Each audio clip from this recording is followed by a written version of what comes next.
اور اس طرح کی جو ہوتی ہے اسٹیبلشمنٹ کا منظور نظر ہو.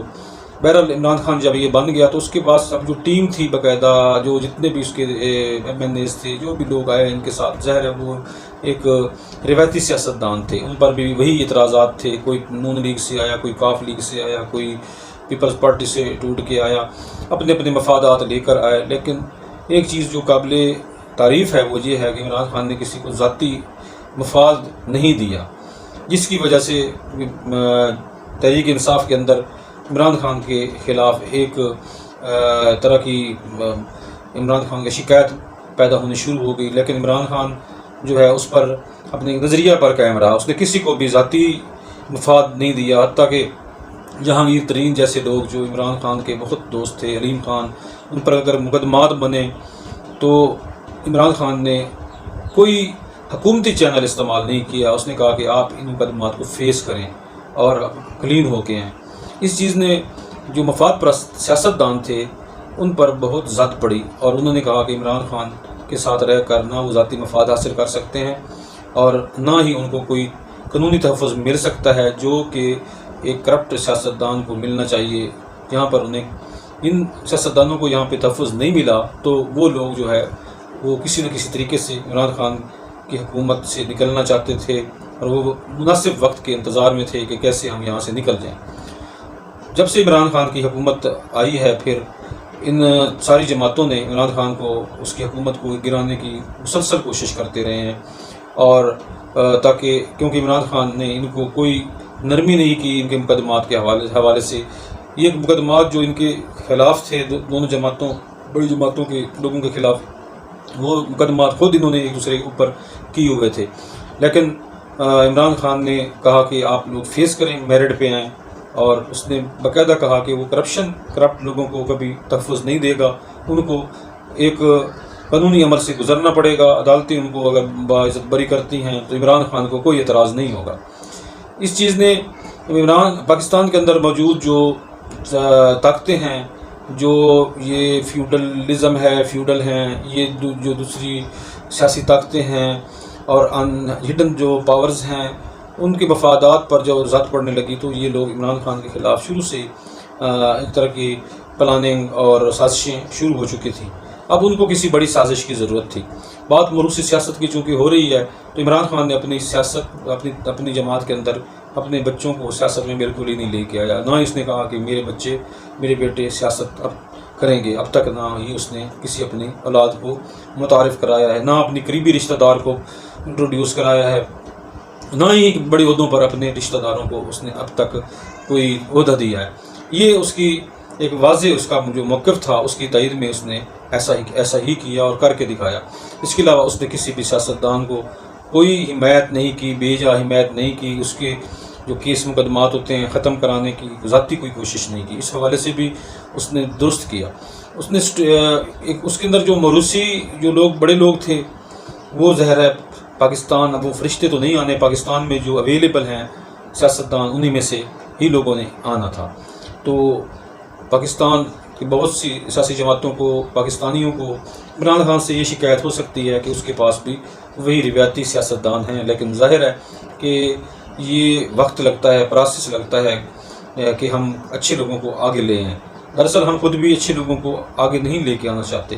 جو دفعہ 62-63 پر پورے اترتے ہیں لوگ، وہ مالدار نہیں، دولت مند نہیں، اور جو دولت مند نہیں ہے اس کو ہم آگے لے کے آنا نہیں چاہتے تھے. بحیثیت قوم ہم بھی شاید دولت مند لوگوں سے امپریس ہوں، یا ایسی کوئی بات ہو کہ ہم امیر لوگ جو ہوتے ہیں ان کے عیب ہمیں نظر نہیں آتے.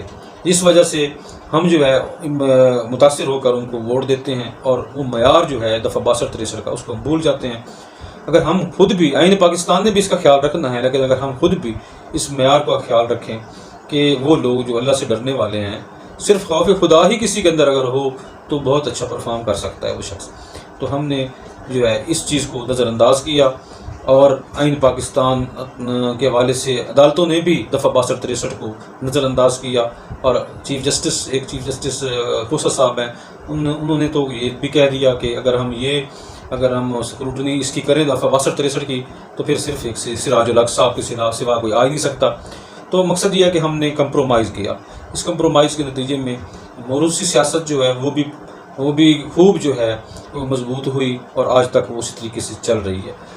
اور اسی طریقے سے ملک کے اندر کرپشن ہے وہ بھی کم نہیں ہوئی، کیونکہ ہم کرپشن کو برا نہیں سمجھتے. اور اس کے علاوہ ادارے جو ہمارے ہیں وہ بھی کرپشن کو برا نہیں سمجھتے. کبھی بھی کرپشن کے حوالے سے انہوں نے کوئی فیصلے نہیں کیے. حتیٰ کہ اب جس طرح عمران خان صاحب کہہ رہے تھے کہ آرمی چیف صاحب نے کہا کہ آپ جو ہے کرپشن کا ایشو چھوڑیں، آپ پرفارم کریں. تو بات یہ ہے کہ جب کرپشن ہی ختم نہیں ہوگی تو آپ پرفارم کیسے کر سکیں گے؟ ادارے جو ہیں، اداروں کے اندر اگر کرپشن ہوتی ہے، وہ ادارہ کیسے ترقی کر سکتا ہے، آگے بڑھ سکتا ہے؟ تو یہ جو ہے اداروں کی سوچ بہت غلط ہے کہ بغیر کرپشن کو روکے یہ ملک ترقی کر سکتا ہے. ایسا نہیں ہے. اگر ہم اپنے ملک سے مخلص ہیں تو ہمیں ہر وہ چیز راستے سے ہٹانی ہوگی جو ہمارے بحیثیت ملک، بحیثیت قوم ہمارے راستے میں، ہماری ترقی کے راستہ میں رکاوٹ بن رہی ہے. کرپشن دیکھیے، کرپشن کے حوالے سے جن قوموں نے جن قوموں نے ترقی کی ہے، انہوں نے اس کے خلاف بڑے بڑے جہاد کیے ہیں. اب دیکھیے چائنا نے بڑے پیمانے پہ وزراء کے خلاف، منسٹرز کے خلاف کارروائیاں کی ہیں. حتیٰ کہ جنوبی کوریا میں تو سزا موت تک دی گئی ہے اس حوالے سے. تو بات یہ ہے کہ کرپشن جو ہے وہ ایسا ایک کہتے ہیں نا کہ ہمارے ملک کو کھایا جا رہا ہے، اور اس ملک کی جو جڑیں ہیں اس کو کھوکھلا کیا جا رہا ہے. ہم اس کا تصور نہیں کر سکتے. تو جب تک ہم کرپشن کو اور موروثی سیاست، یعنی کہ ہم کسی کے غلام نہیں ہیں، کہ اگر ہمارے ہاں کوئی ایک وڈیرا تھا تو اس کو ہم ووٹ دینے کے پابند تھے ہمارے علاقے میں، اب اس کا بیٹا آئے گا تو اسی کو، چاہے وہ اہل ہو چاہے نہ اہل ہو، اب پھر اس کا بیٹا آگے آ گیا ہے، پھر اس کو بھی ہم اسی طریقے سے ووٹ دیں گے اور اس کو ہمیں غلام بنا کے رکھے گا. اور ہم جو ہے ہم اس کے سوا کسی اور کو ووٹ نہیں دے سکتے. اگر ہم کچھ ایسا کریں گے تو ہمیں نتائج کو بھگتنا ہوگا. مقصد یہ ہے کہ اس طرح ہم خود اپنے ہی جو لوگ اسمبلیوں میں بھیجتے ہیں، وہ طبقہ میکسیمم تک جو طبقہ ہے، میکسیمم کلاس جو ہے، وہ جو ہے ایک طرح کی ان کی غلامی میں آ چکی ہے. خاص طور پہ دیہاتوں کے اندر تو یہ چیز بالکل جو ہے نا، دیہاتوں کے اندر دیکھ لیں، سندھ کے اندر اب تک دیکھ لیں کہ لوگ جو ہیں غلاموں کی طرح ان سے ٹریٹ کیا جاتا ہے. تو عوام کو انہوں نے ایک طرح سے غلام بنایا ہوا ہے موروثی سیاست کے ذریعے. پھر آگے ان کا حال یہ دیکھیے کہ یہ لوگ جو خود ہیں یہ کس کے غلام ہیں؟ یہ اب ان لوگوں کے غلام ہیں جو وہاں پہ 7 سمندر پار بیٹھا ہے اور ہمیں صرف ایک خط بھیجتا ہے، اور ایک خط بھیجنے کی وجہ سے ادارے ناکام ہو جاتے ہیں. ہماری اسٹیبلشمنٹ جو ہے وہ نہیں روک سکتی حکومت کو گرنے سے. ہماری عدلیہ جو ہے وہ انٹرفیئر نہیں کر سکتی، اور راتوں رات جو ہے کیا ہوتا ہے جی، حکومت گر جاتی ہے. حکومت کس طرح گر جاتی ہے؟ ایک کونسلر کو بھی آپ یوں نہیں ہٹا سکتے جس طریقے سے ایک وزیر اعظم کو آپ ہٹا دیا. راتوں رات آپ نے وزیر اعظم کو اٹھا کے بہر مار دیا. جب ہمارے ہاں ہمارے ایوانوں میں یہ حالات ہوں گے، جب سازشیں پنپتی رہیں گی، جب ہم اوروں کی غلامی میں اس حد تک بےتاب ہوں گے کہ اقتدار کے لالچ میں جو بھی، چاہے ہمارا دشمنی کیوں نہ ہو، وہ اگر ہمارے ساتھ ہماری فیور کرتا ہے تو ہم اس کی فیور بھی لینے کو تیار ہیں. اس کی ناجائز اور غیر اخلاقی، غیر قانونی شرائط کو بھی منظور کرنے کے لیے تیار ہیں. لیکن یہ کہ ہم صرف اقتدار میں آ جائیں تو پھر اس ملک کا اقتدار یا خطرے میں پڑ جائے گا. اور اب یہی حال ہے کہ اب عمران خان کی حکومت کو جس طرح ہٹایا گیا ہے آپ کے سامنے ہے. تو اب جو وہ ڈیمانڈ ان سے کریں گے، اب آپ ہی بتائیے، جو کہیں کہ ہم چوز کرنے کا آپشن ہی نہیں رکھتے، تو اب وہ کہتے ہیں جو کہیں گے یہ انکار تو نہیں کر سکیں گے. پھر ہمارا ملک کتنا محفوظ ہے اب آپ خود دیکھ لیں. تو یہ اسٹیٹس کو جو تھا، یہ موروثی جو سیاست تھی، وہ اس کو عمران خان نے ہی آ کے ایک طرح سے توڑا.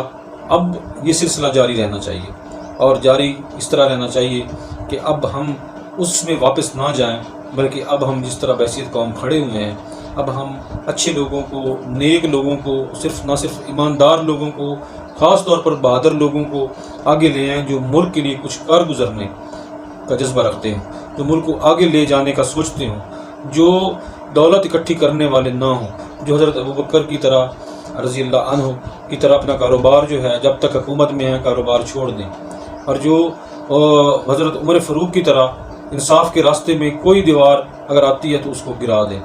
تبھی ہم ایک اسلامی ملک کو اسلامی راستے پہ چلا سکتے ہیں، جو محبت کا راستہ ہے، خوشگوار راستہ ہے، اور تعمیر پاکستان کا راستہ ہے، پاکستان کو بلندی اور عالمی طاقت بنانے کا راستہ ہے۔